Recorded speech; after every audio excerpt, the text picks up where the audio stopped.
Hey there, Grumpy Old Fart here. Be sure to check me out over on Rumble. There you'll find all of my stuff from YouTube, plus my political and social commentary and weekly current events, which YouTube frowns on. Links to my Rumble channel as well as my other YouTube channels and links to let you order my books are in the description of this video. If you enjoy my content, please like, subscribe, share, and comment. I welcome your comments even if you disagree with me. Now, on with the video. Hey there, Grumpy Old Fart here. I'm doing an Outlaw Trails story. Haven't done one of these in a while. My friend reminded me of this the other day, so I figured I'd tell you this story. I'm calling this one The Wilder West. So my friend Greg was a huge fan of the old TV Western series, The Wild Wild West. If you haven't seen it, check it out. It's got Robert Conrad, Ross Martin. It was my first real taste of steampunk Westerns. Steampunk, yeah.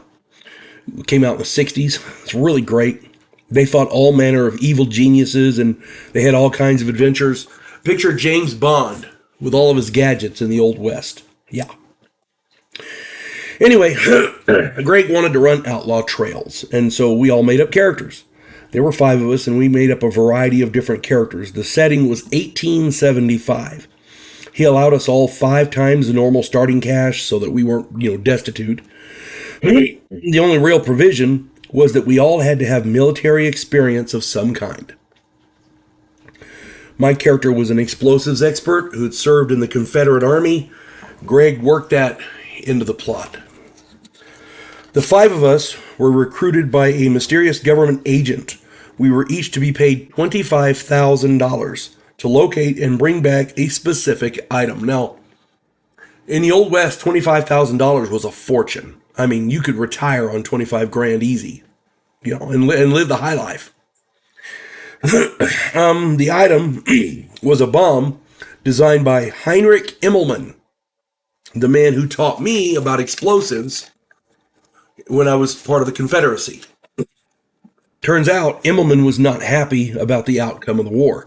He designed an explosive powerful enough to destroy an entire city, and it was small enough to be carried by one man in a backpack. Immelman had already used one such explosive to destroy a mining town in Colorado just to test it out, and that's what got people's attention. And so we set off on our little adventure.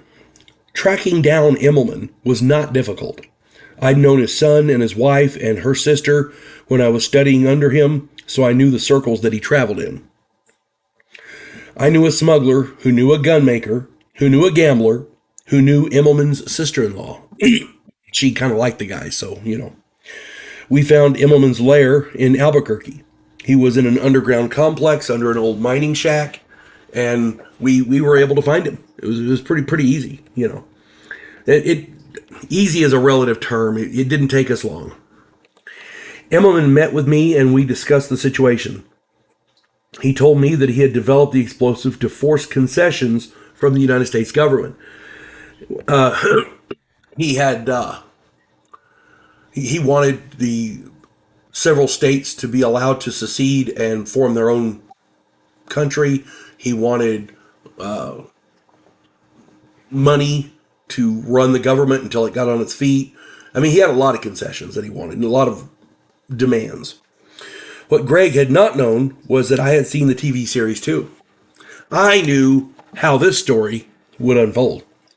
Rather than allow him to confine us and enact his master plan, I shot him through the head. We took the explosive and rode back to Albuquerque. However, unbeknownst to me, his son Henry was the actual mastermind. In retaliation for me killing his father, he used another explosive device to destroy Albuquerque, or at least a good portion of it. We saw the city go up and realized that we were not done with the mission. We ended up chasing Henry all over the Old South, up along the East Coast. During the chase, we discovered that Henry had 6 of the devices, and we were we were afraid that he was going to try and destroy New York City or Washington, D.C. Excuse me. Rather than allow that, we rode our horses almost to death to reach Wilmington ahead of him. Wilmington, North Carolina is a huge seaport. We used a small boat to sneak aboard his schooner, and we set one of his devices to explode and then dove overboard. The explosion destroyed Henry and all of his devices while they were well out to sea. So it was we were able to save the day, as it were. The swim back to shore was long and cold, and if we hadn't had debris to cling to, it's likely we would have drowned. I would have loved to continue on with those characters, but unfortunately Greg PCS'd out and moved somewhere up north. I want to say Delaware, somewhere up there. We never actually got to run those characters again, which was a very big pity. I enjoyed playing that game. Greg's an excellent game master, and he knows how to think on his feet. So no matter what his players do, he's able to keep the adventure going, keep the excitement there. Very, very good imaginative person, Greg. I wish I could still play with him. I haven't talked to him in years. At any rate, I hope you enjoyed this story, and I hope it spurs you to play games similar to that. Boot Hill, things like that. At any rate, I think GURPS has an Old West type version as well. At any rate, I hope this finds everybody well. You folks have a good one. God bless one and all.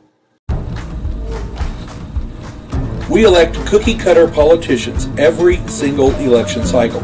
Yes men who maintain the status quo and do just enough to make us believe the system still works.